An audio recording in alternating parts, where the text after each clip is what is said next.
So, the following are true stories. May 26, 2003, Aaron Ralston was hiking. A boulder fell on his right hand. He waited 4 days. Then he amputated his own arm with a pocket knife. On New Year's Eve, a woman who was bungee jumping in Zimbabwe, the cord broke. She then fell into a river and had to swim back to land in crocodile-infested waters with a broken collarbone.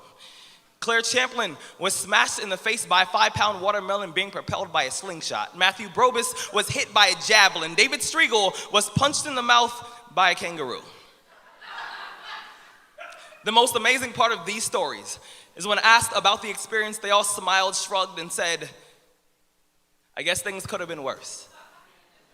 So go ahead. Tell me that you're having a bad day. Tell me about the traffic. Tell me about your boss. Tell me about the job you've been trying to quit for the past 4 years. Tell me the morning is a townhouse burning to the ground. Tell me the snooze button is a fire extinguisher. Tell me the alarm clock stole the keys to your smile, drove it into 7 a.m., and the crash totaled your happiness. Tell me how blessed are we to have tragedy so small it can fit on the tips of our tongues. You see, when Evan lost his legs, he was speechless. When my cousin was assaulted, she didn't speak for 48 hours. When my uncle was murdered, we had to send out a search party to find my father's voice. Most people have no idea that tragedy and silence have the exact same address.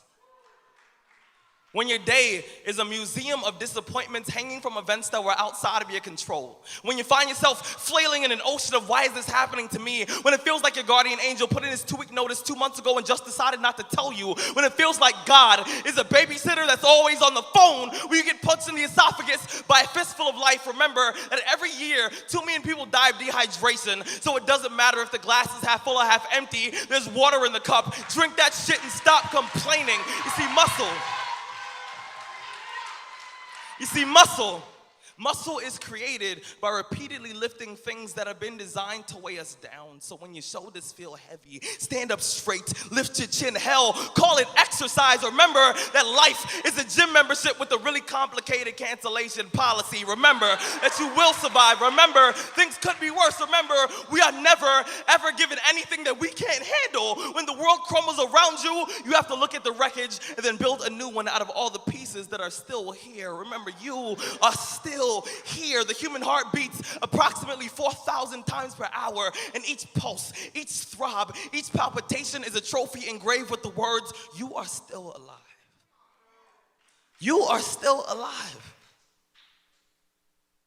Act like it. Yes.